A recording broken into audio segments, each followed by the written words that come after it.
Assalamualaikum warahmatullahi wabarakatuh. Alhamdulillah wassalatu wassalamu ala Rasulillah wa ala alihi wa ashabihi wa mawalah. Asyhadu an la ilaha illallah wahdahu la syarika lah wa asyhadu anna Muhammadan abduhu wa rasuluhu amma ba'd. Tidak lupa untuk selalu bersyukur kepada Allah Subhanahu wa taala atas nikmat dan karunia yang senantiasa Allah Subhanahu wa taala curahkan kepada kita. Anak-anak sekalian, alhamdulillah pada kelas 12 ini semester ini kita akan mempelajari ilmu baru, yaitu ilmu usulul fiqh. Ilmu ini ilmu yang sangat penting. Penting bagi siapa? Bagi orang-orang yang ingin mengetahui dari mana asal daripada hukum-hukum fikih. Mana yang halal, mana yang haram, mana yang sunnah, mana yang mubah, mana yang makruh. Nah, insya Allah nanti akan dikaji dengan ilmu ini, dengan ilmu usul al-fiqhi. Kitab yang akan kita jadikan sebagai acuan di dalam pelajaran kita ini adalah kitab kecil ringkas insya Allah ta'ala. Judulnya adalah Al-Usul min Ilmil Usul. Lihat di situ tampak ya, warna covernya hijau ya. Al-Usul min Ilmil Usul. Risalatun mukhtasaratun fi usulil fiqh. Risalah yang ringkas dalam ilmu usul fikih.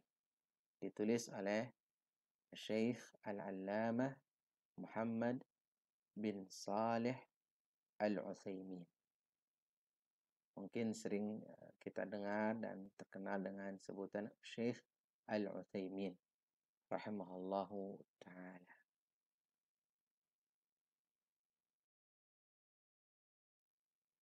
Baiklah, kita akan memulai dengan ta'rif usulil fiqhi. Pengertian atau definisi dari usul fiqh. Apa yang dimaksud dengan usul al-fiqh atau usulul fiqh? Kata beliau, usulul fiqhi yu'arrafu bi'tibarain. Usulul fiqhi ini ya, didefinisikan dari dua sisi. Dari dua sisi. Maksudnya adalah dari dua kalimat yang terbentuk ya, menjadi usulul fiqhi. Al-awwal bi'tibari mufradaihi. Pertama adalah ditinjau dari masing-masing kalimat ataupun kata lafaz usul fiqh. Ai bi'tibari kalimah usul. Pertama adalah dilihat dari kalimat usul. Ya. Kalimat usul. Apa pengertian dari kalimat usul? Wa kalimah fiqh. Kemudian ada kata al-fiqh. Usulul fiqhi. Apa yang dimaksud dengan al-fiqh?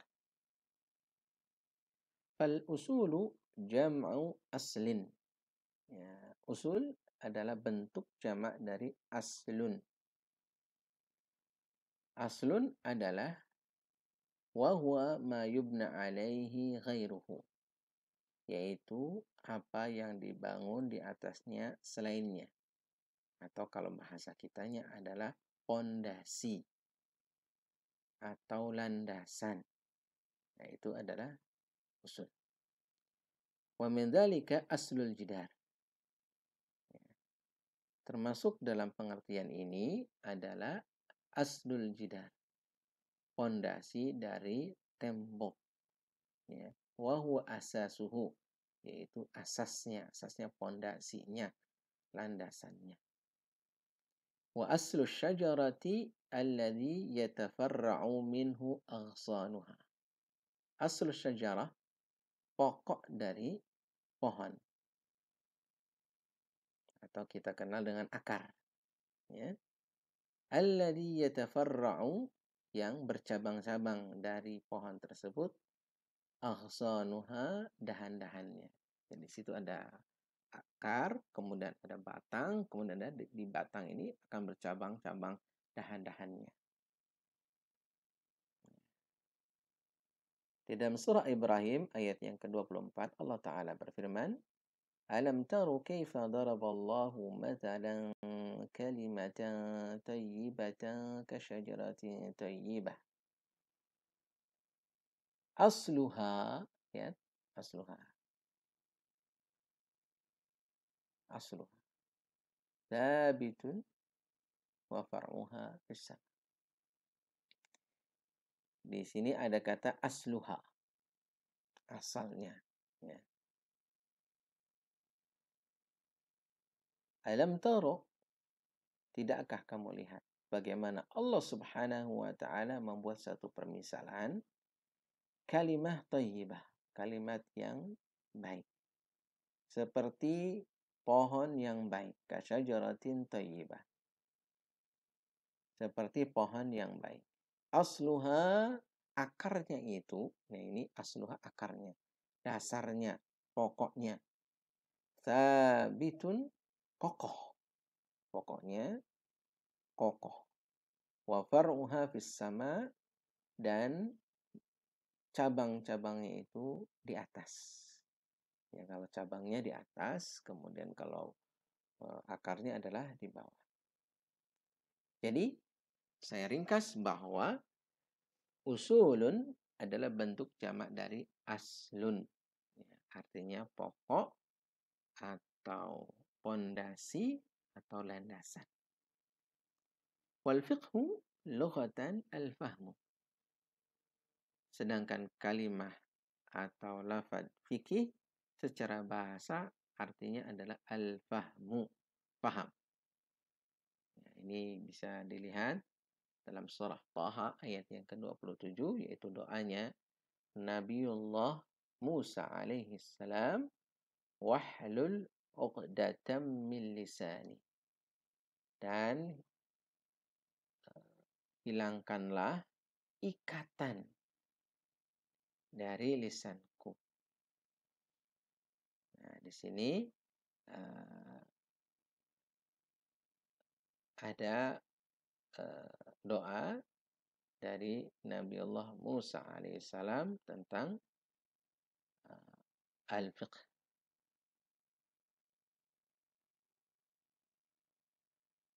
Secara istilah, maka al-fiqhu adalah ma'rifatul ahkam syar'iyyah al-amaliyah bi'adillatiha tafsiliyah. Mengetahui hukum-hukum syar'i yang berbentuk praktek amaliyah, yakni praktek, dengan dalil-dalilnya secara rinci. Ya, dalilnya secara rinci. Jadi, insya Allah akan diterangkan. Ya. Ini fikih, yaitu mengetahui hukum-hukum syar'i yang berbentuk praktek, bersifat praktek, dengan dalil-dalil yang rinci. Hukum-hukum syar'i itu apa? Halal, haram, mubah, ya. Kemudian makruh, sunnah. Itu adalah hukum-hukum syar'i. Dalil-dalilnya rinci, misalnya adalah Al-Quran, As-Sunnah, atau Al-Hadis, Al-Qiyas, kemudian juga Al-Ijma'. Baik, kita lanjutkan definisi dari fikih secara satu persatu, per kalimat per kalimat. Jadi disebutkan bahwa al-fiqhu ma'rifatu ahkam syar'iyyah al-amaliyah bi'adillatiha at-tafsiliyah. Fal muradu biqaulina ma'rifah. Yang dimaksud dengan kata-kata al-ma'rifah, yaitu al-ilmu wa dhan. Ada ilmu dan ada dhan. Dhan itu adalah persangkaan. Al-ilmu wa dhan. Ilmu dan juga persangkaan. Lianna idrak al-ahkam al-fiqhiyah, karena mengetahui hukum-hukum fikih itu qad yakunu yaqiniyan. Ya, terkadang dalam bentuk keyakinan, yaitu ilmu. Kalau ilmu itu yakin. Wa qad yakunu dhaniyan, dan terkadang dalam bentuk persangkaan, yaitu dhan. Kama fi katsirin min masailil fiqh, sebagaimana banyak nanti akan kita lihat dalam permasalahan-permasalahan fikih. Jadi al-ma'rifah di situ adalah al-ilmu wal dhan, ilmu dan persangkaan. Berikutnya wal muradu biqaulina al-ahkam syar'iyyah. Berikutnya adalah yang dimaksud dengan al-ahkam syar'iyyah apa saja? Yaitu al-ahkam al-mutalaqqatu fi syar', yaitu hukum-hukum yang kita ambil dari syariat. Hukum yang kita ambil dari syariat, bukan dari yang lain. Kal wujubi wa tahrim, seperti al-wujub, wajib, wa tahrim, yaitu pengharaman. Ungkapan ini wa kharaja bihi al-ahkamul aqliyah, hukum-hukum akal. Ya, keluar dari definisi ini adalah hukum-hukum akal. Hukum-hukum yaitu yang bersumber dari akal, bukan. Kama'rifati annal kulla akbar minal juz. Seperti hukum akal itu contohnya adalah keseluruhan itu adalah lebih besar daripada sebagian. Jadi keseluruhan lebih besar daripada sebagian, itu hukum akal.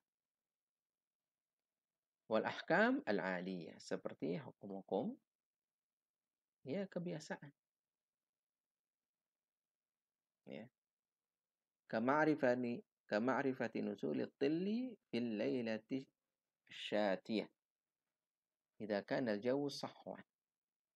Seperti turunnya embun ya pada malam dari musim kemarau. Oh, atau dalam maksudnya adalah bukan musim kemarau, yakni musim dingin ya. Afwan ya. Laila syatiyah, pada musim dingin. Ya, embun atau apa namanya, seperti mungkin kalau kita air salju begitu ya. Salju ya. Begitu. Ketika suasana atau iklimnya ya, udaranya itu adalah dalam keadaan terang atau apa namanya, cerah begitu ya. Baik, itu hukum-hukum kebiasaan. Jadi apa yang terjadi pada kebiasaan ya yang ada, baik kebiasaan alam ataupun mungkin kebiasaan manusia. Intinya bahwa al-ahkamus syar'iyyah adalah hukum-hukum syar'i, yaitu haram, kemudian makruh, kemudian wajib, dan seterusnya. Kemudian wal muradu biqaulina al-amaliyah, yang dimaksud dengan kata al-amaliyah. Apa yang dimaksud dengan al-amaliyah? Ma la yata'allaqu bil i'tiqad, yaitu yang tidak berkaitan dengan i'tiqad, i'tiqad keyakinan. Kalau al-amaliyah itu praktek. Ya, jadi perbedaan antara keyakinan dan praktek. Kas salati waz zakat, seperti salat dan zakat. Salat, zakat itu praktek. Ya. Fa kharaja bihi ma yata'allaqu bil i'tiqad. Keluar dari pengertian ini adalah sesuatu yang berkaitan dengan i'tiqad ke tauhidillah, seperti mentauhidkan Allah. Itu i'tiqad, keyakinan, ya akidah. Wa ma'rifati asma'ihi wa sifatihi. Seperti juga mengetahui nama-nama Allah dan sifat-sifat Allah. Ini akan dikaji dalam pelajaran akidah. Fala yusamma dzalika fiqhan. Maka yang demikian itu tidak disebut fikih di dalam istilah. Ya, tidak disebut fikih dalam istilah. Walaupun ada ulama dahulu menyebutnya fikih. Misalnya al-fiqhu al-akbar yang diungkapkan oleh al-Imam Abu Hanifah, yaitu berkaitan dengan akidah. Akan tetapi secara umum dan juga dikenal oleh kita semua atau sejak dahulu, yang dimaksud dengan al-amaliyah di situ adalah praktek ya, fikih. Berikutnya al-muradu biqaulina biadillatiha tafsiliyah. Di sini yang dimaksud dengan kata al-adillah at-tafsiliyah.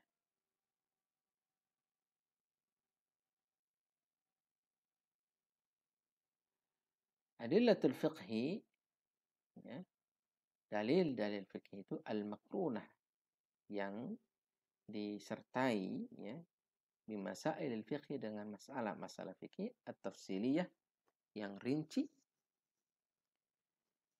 Di sini ada Al-Qur'an nanti insyaallah tafsiliyah itu. Jadi kalau misalkan haram maka harus ada dalilnya. Dalilnya apa? Al-Qur'an. Ayat berapa, surat apa gitu.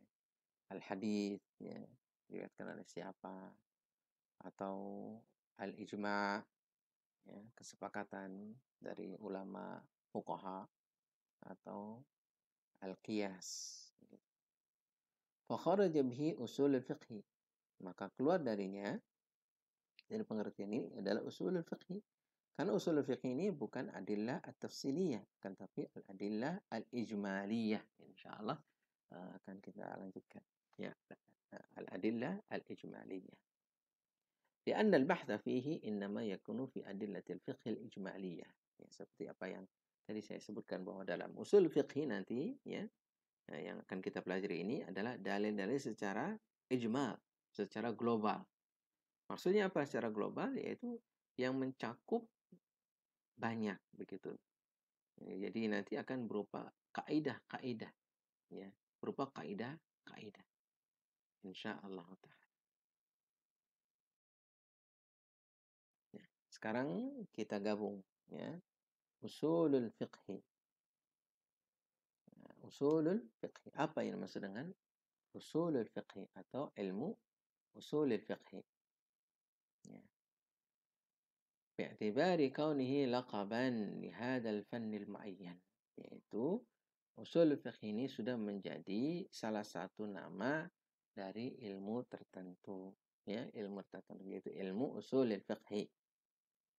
Maka didefinisikan fayu'rafu bi annahu ilmun yabhathu an adillatil fiqhil ijmaliyah. Maka ilmu usul fikih adalah ilmu yang membahas tentang dalil-dalil fikih secara global. Ya. Ilmu yang membahas tentang dalil-dalil fikih secara global. Ya. Wa kaifiyatil istifadah. Wa kaifiyah al-istifadah. Dan bagaimana cara mengambil faidah minha darinya, dari dalil-dalil yang ijmaliyah tadi. Gimana kita memanfaatkannya, bagaimana kita menggunakannya, begitu. Wahalil mustafid, dan keadaan al-mustafid, yaitu orang yang mengambil faidah, orang yang mengambil manfaat dari dalil-dalil tadi. Keadaannya seperti apa? Begitu. Baik. Jadi ilmu usul fikih adalah ilmu yang membahas tentang dalil-dalil fikih secara global. Kemudian bagaimana mengambil faidah darinya dan keadaan al-mustafid. Baik, insya Allah kita terangkan definisi ini.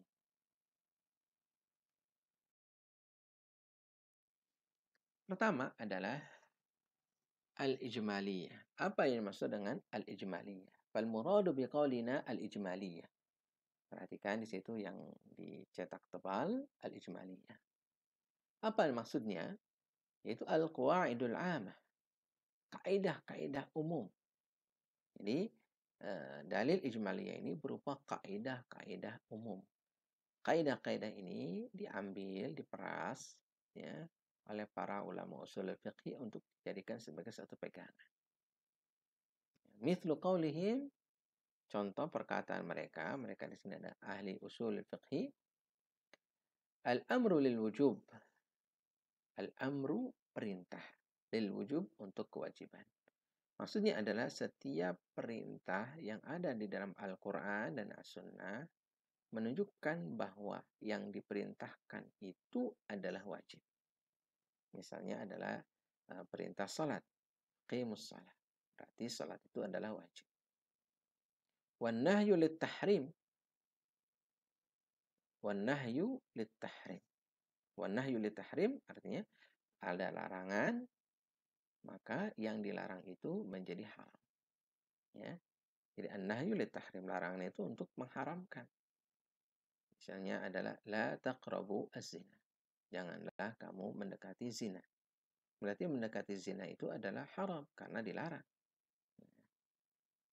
La taqtulu anfusakum. Janganlah kamu membunuh diri kamu sendiri. Ya, itu berarti membunuh diri adalah dilarang. Dan dilarang itu adalah haram.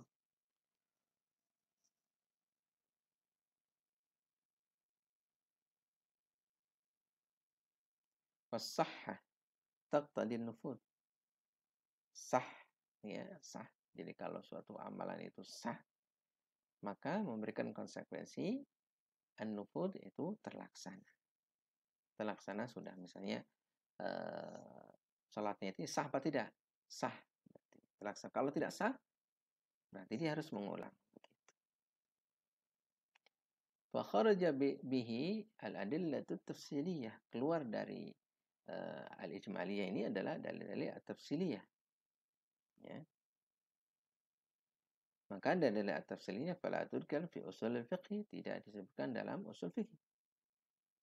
Illa ala sabil tamthil al-qaidah, kecuali untuk memberikan contoh ya di dalam kaidah yang disebutkan di dalam usul al-fiqh.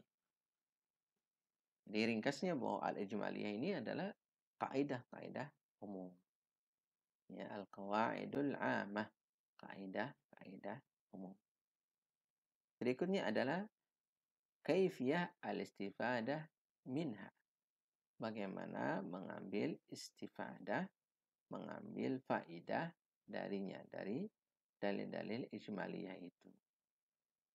Nah, ini intinya, ini bagaimana cara mengambil dalil faidah dari dalil-dalil yang ijmaliyah tadi.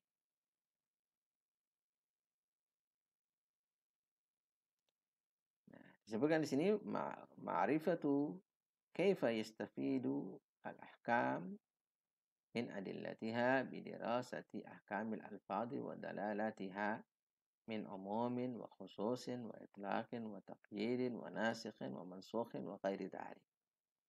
فإنه بإدراكه يستفيد من أدلة الفقه أحكامه.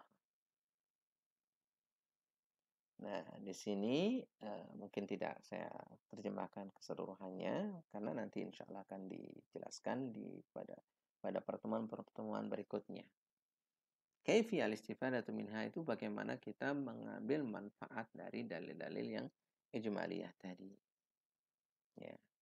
Yaitu untuk menentukan hukum. Ya. Misalnya nanti kita akan pelajari ya lafad-lafad ya, lafad. Nah, disinilah pentingnya bagi kita yang belajar usul fikih ini memahami bahasa Arab. Yaitu akan kita bahas di dalam Al-Quran dan As-Sunnah itu ada lafad-lafad dan dalalahnya. Dalalah dari lafad tersebut, dalalah yang memberikan indikasi atau yang menunjukkan ya dari lafad-lafad itu apa. Misalnya umum, Ada lafaz-lafaz yang umum, ada lafaz-lafaz yang khusus, ada yang mutlak, ada yang muqayyad. Nah, ini juga harus dikaji nanti, ya. Insya Allah dalam pertemuan-pertemuan berikutnya. Apa yang dimaksud dengan umum, apa yang dimaksud dengan khusus, dan apa yang dimaksud mutlak ataupun muqayyad. Insya Allah ta'ala. Kemudian berikutnya adalah wahal al-mustafid. Hal al-mustafid. Siapa al-hal mustafid ini? Keadaan mustafid ini. Mustafid di sini adalah al-mujtahid. Al-mujtahid. Ma'rifatu hal al-mustafid wa huwa al-mujtahid. Yang bisa mengambil faidah, ya, yang bisa mengambil manfaat dari ilmu usul fikih ini adalah al-mujtahid. Al-mujtahid yaitu orang yang berijtihad, yaitu orang yang nanti bisa menentukan hukum boleh dan tidak boleh, ya, haram ataupun halal, ya, itu mujtahid. Ya. Beliau akan mengambil manfaat dari ilmu ini sehingga bisa menghasilkan produk berupa apa? Fatwa. Fatwanya apa? Misalnya halal, haram, dan seterusnya. Baik. Bagi orang yang belum sampai kepada derajat al-mujtahid, maka ya, mungkin belum bisa mengambil manfaat dan faedah. Akan tapi bagi kita belajar. Karena untuk sampai kepada derajat mujtahid tidak sekonyong-konyong langsung. Akan tetapi adalah melalui jalan belajar. Insya Allah kalau kita bersungguh-sungguh, kita akan sampai pada apa yang kita inginkan. Kemudian juga akan dibahas dalam masalah wahalil mustafid, yaitu tentang syarat-syarat al-ijtihad, hukumnya, dan juga siapa yang bisa berijtihad. Ya.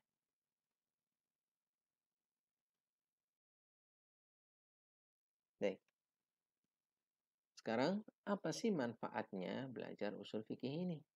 Untuk apa kita belajar usul fikih ini? Kata beliau, inna usul al-fiqh ilmun jalilul qadri. Ilmu usul fikih adalah ilmu yang kedudukannya agung. Balighul ahamiyah. Yang sangat-sangat penting. Ya, sangat penting. Khazirul faidah. Yang faedahnya itu lembat. Ya, banyak. Apa faedahnya? Belajar usul fikih itu at-tamakkunu min husuli qudratin yastati'u biha istikhraj al-ahkam asy-syar'iyyah min adillatiha ala ususin salimah. Apa maksudnya? Yaitu kemampuan, ya, untuk bisa, ya, mengeluarkan hukum-hukum syar'i dari dalil-dalilnya di atas fondasi ataupun landasan-landasan yang benar. Ususin salimah. Landasan-landasan yang benar. Ya. Jadi, faedahnya adalah kita mempunyai kemampuan untuk mengeluarkan hukum-hukum syar'i. Maksudnya adalah kita istinbat hukum dari teks Al-Quran dan teks As-Sunnah, ya. Kemudian memberikan kesimpulan suatu perbuatan itu adalah haram ataupun halal atau mubah atau yang lainnya. Jelas bahwa usul fikih ini memberikan faedah kita bisa berijtihad, begitu. Kalau secara ringkasnya adalah bisa berijtihad. Ya. Kalau tidak bisa berijtihad, ya, tentu karena memang tidak belajar usul fikih.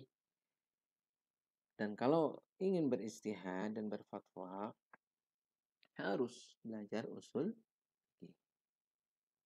Jadi tidak boleh sembarangan, halal dan haram. Mungkin kalimatnya mudah, akan tapi konsekuensinya besar. Letak dasar ilmu usul fikih. Siapa yang meletakkan dan menulis awal mula kitab usul fikih? Yang pertama kali menulis kitab usul fikih adalah Al-Imam Asy-Syafi'i. Al-Imam Asy-Syafi'i Muhammad bin Idris Asy-Syafi'i. Beliau orang yang pertama kali menulis kitab usul fikih. Dikenal dengan kitabnya adalah Ar-Risalah. Ar-Risalah. Kitab usul fikihnya dikenal dengan sebutan Ar-Risalah. Ya. Itu kitab usul fikih pertama di dunia. Walaupun secara aplikasi praktek ilmu usul fikih itu sudah diaplikasikan sejak zaman Rasul, ya, para sahabat, ya, para tabi'in, atba'ut tabi'in, dan juga imam-imam sebelumnya, sebelum al-Imam Asy-Syafi'i. Tapi dalam bentuk tulisan, ya, kitab, maka Imam Asy-Syafi'i yang memulainya dengan kitab Ar-Risalah. Walhamdulillahi Rabbil Alamin. Demikian untuk pertemuan kita kali ini, pertemuan perdana. Kita memahami tentang usulul fiqh apa dan bagaimana definisi daripada usulul fiqh. Mudah-mudahan bisa dipahami, dan apabila antum tidak paham bisa bertanya kepada Ana secara langsung, Japri, atau boleh juga lewat kolom komentar. Wassallallahu ala nabiyyina Muhammadin wa ala alihi wa sahbihi ajmain. Subhanakallahumma wa bihamdika asyhadu an la ilaha illa anta astaghfiruka wa atubu ilaik. Wassalamu alaikum warahmatullahi wabarakatuh.